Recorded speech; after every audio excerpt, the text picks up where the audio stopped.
Hi, I'm Colter David Armando Paulson-Kevich. I'm Kevin James Gregory Jambi. And I'm Tanner Osborne. And welcome to the Patriot Podcast.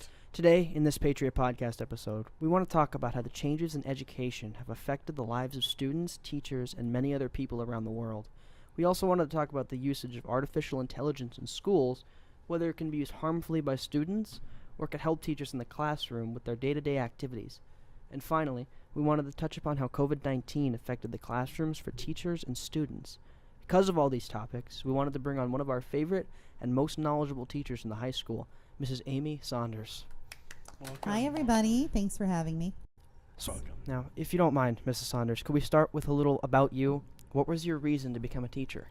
So when I was in high school, I didn't know what I wanted to do in college, and I had a teacher my junior year, my lit AP teacher, Mr. Jack Sassy. I can best describe him. He looked like Einstein. He had posters of Einstein in his room. And I told him, I'm like, I don't know what I want to do. And he said, you're going to be an English teacher. He didn't say you should think about this. He told me what I was going to do with my life. And I was like, you know what? I think he's right. And when I went to college, it was just the right fit for me. I've always been good at English. And here I am 20 years later. Really quick question. Was there any struggles along the way? Any doubts of becoming an English teacher? Or did you just really like it that much? When I first started at King's, I was a little nervous about declaring a major. So for 1 week, I was an elementary ed major and realized that was a huge mistake. I don't have the personality for small children. And I also tried a mass comm class to see if there was something else I wanted to do within the English field. The class was great. It was not for me, so settled on the secondary ed. So would you say that Mr. Sassy, was that his name correct? Mm-hmm. Was he your biggest inspiration? Mr. Sassy, Mr. Zablicki were probably my two biggest influences. They were both English teachers, and they just had a great rapport with the students and a great attitude, and they tolerated so much nonsense from us, but still made sure we learned what we needed to learn. So I wanted to be a teacher like them. Now, what would you say is your most favorite thing about teaching? I think establishing connections with students. So, sources told me you've been to Ernest Hemingway's house. I have. As an English teacher, I try whenever possible when traveling to go to places of literary significance. So I have been to Edgar Allan Poe's Philadelphia home. Not that thrilling, the possibly worst National Historic Site I've ever been to, but in Key West, Florida, attending a wedding, we went to Ernest Hemingway's house. I really wanted to go more for the six-toed cats, also called polydactyl cats, more than that I was a huge fan of Hemingway, but the tour was amazing, and the home was amazing, and there was a lot of fun tidbits about Hemingway's life and marriages. Can you go in a little bit depth of who he is and what has he done for the writing community? So Ernest Hemingway was a very famous and popular American author of the 20th century. He wrote pieces like The Old Man and the Sea, The Sun Also Rises. I use The Old Man and the Sea in my classroom for English 1 honors as an independent novel. I would say probably his style was very blunt, very gruff. He would be what I would describe as a man's man in real life. Boxing, gambling, horse racing, smoking, drinking, fishing, hunting. He was that kind of person, so that inspired his writing. Yep. Very good book, The Old Man and the Sea is. Who would you say your favorite writer is? I would say, two favorite authors. If I had to pick an old-timey author, Jane Austen, famous for writing Pride and Prejudice, Sense and Sensibility.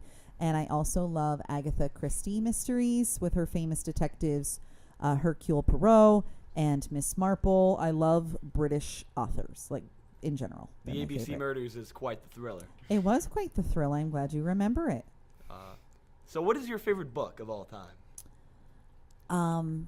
I would have to say it's Pride and Prejudice by Jane Austen.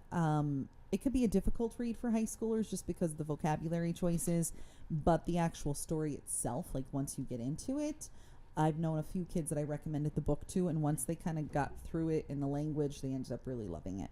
So question, what do you call it? Have you ever tried writing? Just a very quick question. Creatively, no. In college, there was enough writing in the major that I did all my essays and research papers. I would if I had time, and I might have mentioned this before. I would love to write a Hallmark screenplay. I watch lots of Hallmark Christmas movies, and I feel like they all follow the same formula. So we have, I should say, at least 2 ideas in my head. I just have to learn how to write a screenplay. A little bit different than writing an essay. Mm-hmm. So, just a very off-topic question, but you're a very big music lover, I know. So, Yes. like, I'm really curious, like, what type of genres do you like, and like what music do you like? Well, I'll start with what I hate, which is country music. We're just going to say that right there. Now, a Zach Bryan, Agree. a singer, songwriter, artist like that, Tyler Childers, I always say his last name wrong, I love. I find them very creative, but, I want my pickup truck and my girl and a beer type of stuff, not so much. I agree. I have to listen to Stick Season every morning on the bus, and it is not fun. I enjoy this emo music. I was not emo in high school. Okay, I did not sport the crazy makeup or all black outfits, but the style of music I would still like to listen to. And we were just at a concert to see the Menzingers on Saturday. Local band. Very, very underrated genre right there. A lot of very good bands coming out of the local PA area. That is true. One of them could be Motionless in White. Mm-hmm. They're very good. What you call it? Motionless in White. What was I going to say? Was the lead singer Chris Cerulli I used to work with at the Pittston Walmart, the original one on Oak Street. He was Chris from Toys. Because he worked in the toy department. That's why, not because of anything weird. That was where he worked. And I could always say, yeah, I know Motionless in White. I don't think he even know who I was, though. It's a thought that counts. It is. Oh, so what you call it? Any other? What's your favorite band? I probably have a few. To see live, there are certain bands we really enjoy. The Avett Brothers, Lake Street Dive. They were at the Kirby last year, and they're like a phenomenal live band. Thursday, I've seen a few times. As I mentioned, we went to a concert Saturday with my daughter. It was her second time seeing the Menzingers, and the Wonder Years was there too. So as long as a band puts on a good show, I would pretty much be willing to see anything. But there are certain people I would never go see again. I was telling Coulter the other day, I think it was him, that I saw Kiss at Montage, but Ted Nugent opened, and I turned my back to the stage because he was a very big misogynist and was saying terrible things that I did not agree with. Oh, fun. I also have a story about Kiss. Yeah, Do you? I do. When I went to go see them in Atlantic City in 2022, now for backstory, my father is a very, very, very big Bruce Springsteen hater. He absolutely hates Bruce. Yeah, he absolutely hates him. So we were there. They were about 30 minutes, 45 minutes late to the show. And as you know, most bands have opening acts for them. Oh, yeah. Or just local bands. Now this Kiss did not have that. They had a painter. Oh. And jokingly I said to him, it would really suck if Mom got us Bruce Springsteen tickets. First guy he paints is Bruce Springsteen. So he read your mind, Coulter. yeah, Bruce Springsteen comes on the radio and he looks at me and he's like, You did I think this. I want to You leave. thought Yeah. this. I have a very similar, I wouldn't say similar concert story, but recently I was going to go see Foo Fighters in Chicago. I'm an extremely big Foo Fighters fan. And due to the recent Dave Grohl controversy, Mm-hmm. they canceled 3 days before, and I was livid because I spent $200. I didn't even go to the concert just in spite of In no spite. one. Were but- you devastated? Oh, I was even? devastated. I love. So it's very unfortunate. So so one more thing. When we were discussing you about joining us on this podcast today, you discussed a topic about a talking competition, and what you've shown your capabilities of talking. Coulter, would Thank like to you. I would set the love to stage? talk about this one. He's the most excited You about love to this. talk about talking? I Yes. also love to How talk about did talking. you get into this competition? So when I attended King's, I knew 100% I wanted to be a theater minor. I was in drama club in high school. In middle school, I think we had one. And I just loved the connection to people. I loved acting. I loved reading plays. So as a theater minor, one of our stage classes had some activities to get us to learn about concentration. And this activity was a simple game as one person goes up to the stage and starts talking about anything they want. and everyone else in the room tries to distract them from that. And they could do anything to distract you. They could go to the costume area, find costumes. They could yell in your face. They could talk over you. They could do a dance in front of you. And your goal is to not lose that concentration. If you did, that person who did it steps in. So I got to step in, and probably a solid 15 minutes until I was declared the winner, there was no stopping me. Everyone, they basically visually assaulted me. There So was it was a people in white flag in the robes. end? They gave up. Yes, they crowned me the winner, and I just Impressive. talked about everything that flows through my brain nonstop, which is so much. I have a constant running inner dialogue. So you were able to swap between topics, or did it have to be one solid? No, stream? I could talk about whatever popped into my brain at that all sounds times. easy. I talked from Frank Sinatra's movie The Man with the Golden Arm all the way through Scooby-Doo. No connection whatsoever, but that's what was in my brain at the time. I do have one final question about this. Yes. How did you get up to the stage? What did you do to distract the other person? If you could remember. Also, what was your reward? I can be, to answer Coulter's question, a very, what's the word, in-your-face type of person sometimes. So I think I simply just talked over and made the other person laugh at what I was talking about, which broke their concentration. I didn't get any sort of trophy. Like, no one bothered to go to the Dollar Tree and get me a little award that says you're number one, which they could have done, I suppose. But it was just the accolades of the applause of the rest of the class, including upperclassmen, because I was probably a freshman or a sophomore then, and just, being able for a whole week to say I was better than other people That's at great. something. Yeah. We can get your sticker if you want. Well, thank you. You're all our number one. Yeah. Now, so if you had to be a job other than a teacher, what do you think you would choose as a career? So when I was a kid, through middle school, I wanted to be an archaeologist for years. And I kind of chose a different path. Social studies, history has always been another interest of mine, so I think that's why I liked archaeology. Today, if I didn't teach and I won the big lotto, we're talking like the big lotto, like Like a billion? $500 million, $1 billion, Tanner, yes, maybe a billion. I want to run the Apple stand that's down the street from my house. In all seriousness, the older neighbor, we'd like barter. I make him soup, he brings me cider, and I want to run the Apple stand. What do they? Did they just sell apples? I'm They curious. do apples the fruit, cider made from apples the fruit, corn stalks and pumpkins. Made And the from guy is the fruit. hysterical, and he's a good neighbor. And I was just like, this would be awesome. It's very Hallmark. Do you think you'd get like more fulfillment out of that than teaching, or? No, not more fulfillment. I think less stress, but Less that stress. would have to be the big lottery. I'm very content in my job. I like teaching English, but that's like a little side dream. If I were Side in a gig? movie, this is what I would do, and I'm going to write a Hallmark script about it. I do have the question I know all of us have been thinking about since she said it. Of course. What kind of soup did you make him, or do you make him? So he had sold corn, so I wanted to use his corn, and I made a corn and chicken chowder, and then I also brought him chicken tortilla soup last week as well, because we heard he's a big soup guy, so I'm providing. Can't go wrong with soup. It's like No, it's fall. Never met a bad soup.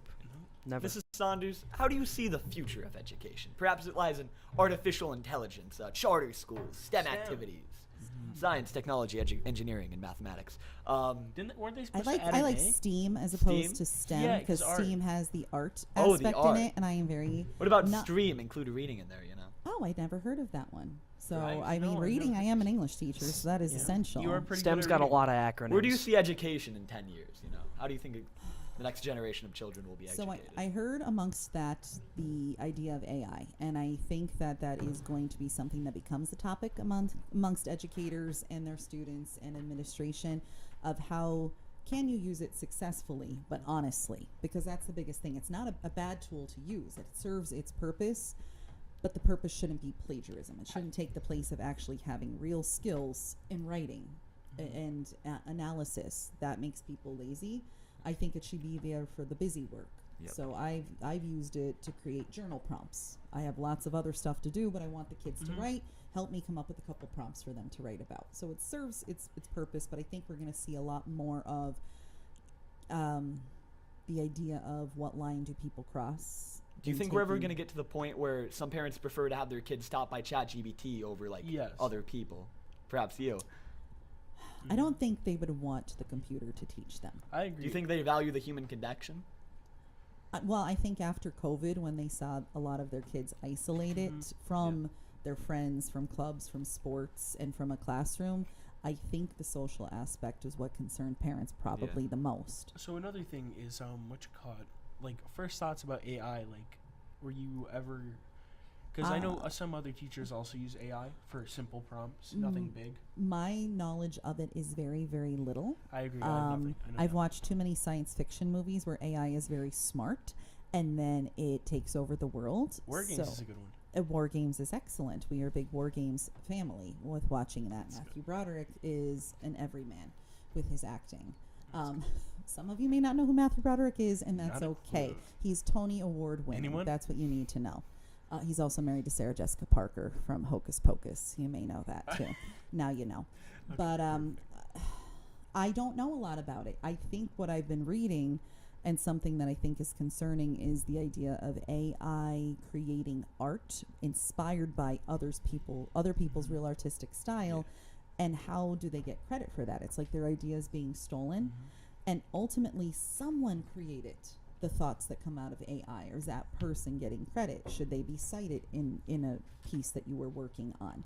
So I'm not real great with technology, I'm not going to lie. Beyond a couple basic questions, I don't use it for anything else in my life. We've talked about the future of education, but what I'd like to know is how has education really changed from like when you started teaching to now? Talk about like social changes, technological changes, that kind of stuff.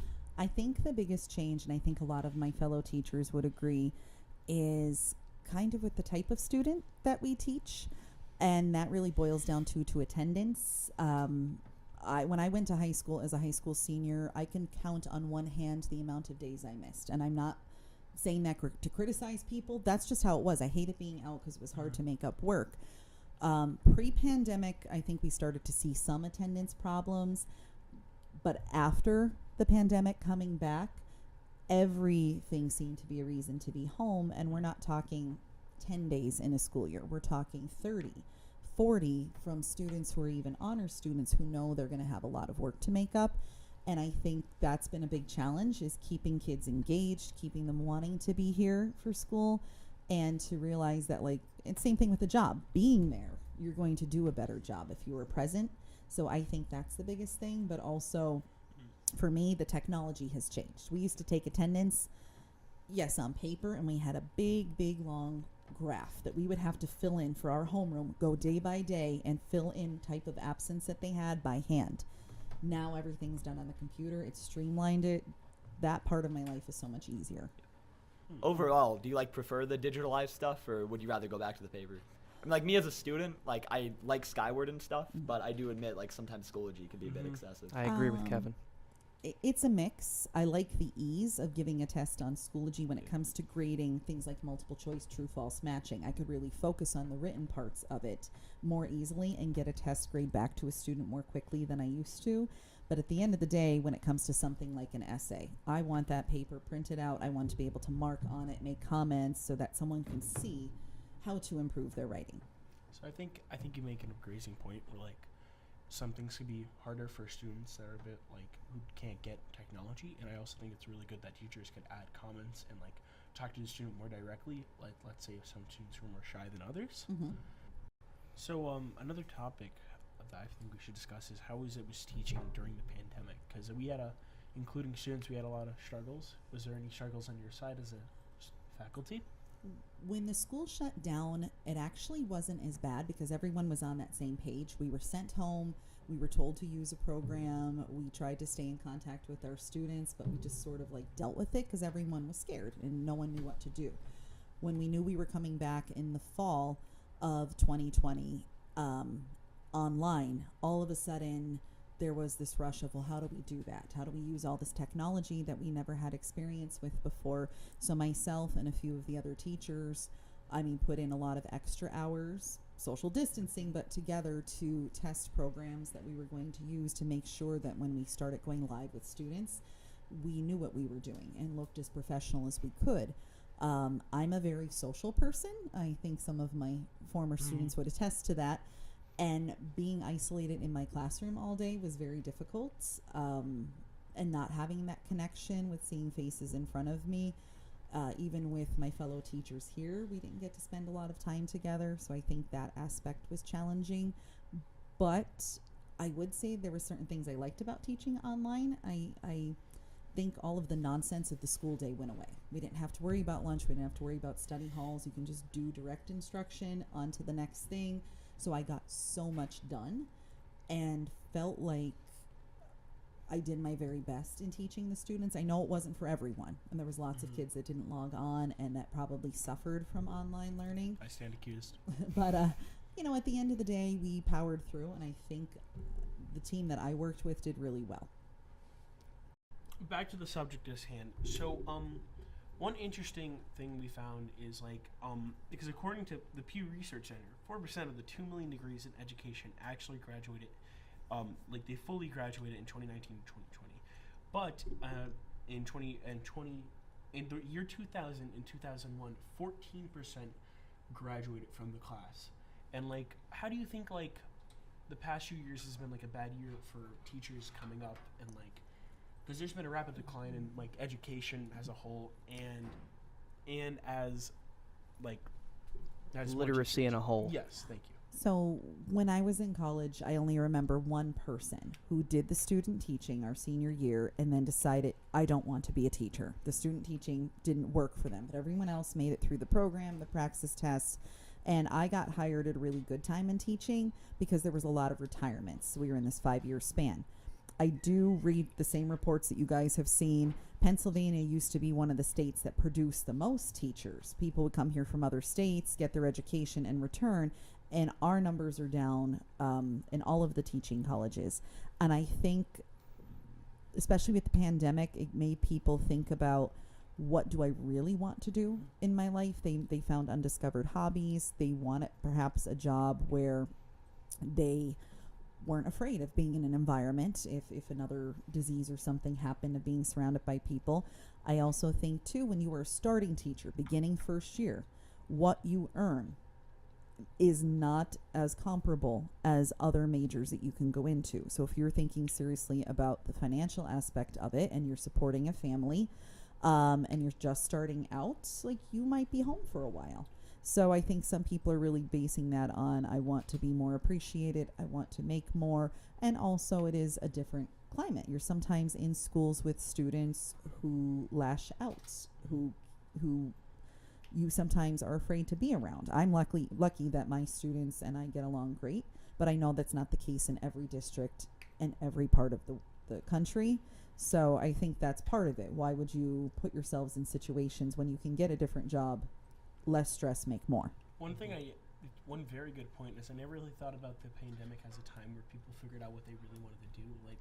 So we had so much time by ourselves that we could figure out what we actually like and dislike. And for the statistic, it's also interesting because it also takes in part of 2019 and not in also 2020. Right. So it could also, I feel like a pandemic was a big part of that 4%, why it's so low. But it's very interesting why it's also 2019 when not a lot really happened in that part. Yeah, that's hard to say. I do know, spinning off of that, when you looked at the hospitality industry, people that worked in restaurants and hotels all of a sudden couldn't. Places were shut down. They got other jobs or went back to school for a different type of education and a different degree, and they didn't go back to the restaurants and the hotels when they reopened, and we're still struggling sometimes to employ people there because they said, why? I have a degree now. I'm working in a different job. I love it. Why would I go back to this? And I think there are just certain industries today that are still trying to build back up the workforce. Yeah. I think you made a lot of very good points there. Well, thank you, Coulter. I think everyone made some pretty good points. So we want to thank you for coming on today. Thank you so I have much. one question. Can anyone summarize what we learned today? Did anyone know? So basically, we talked about teaching, its role on society, the future of education, as well as the past, and how we could draw from that and learn from our mistakes, including our amazing music taste. Yes. Mm-hmm. Yes. Listen, you need that outlet, that Yes. creative outlet that Yes, you music do. can provide. Yeah.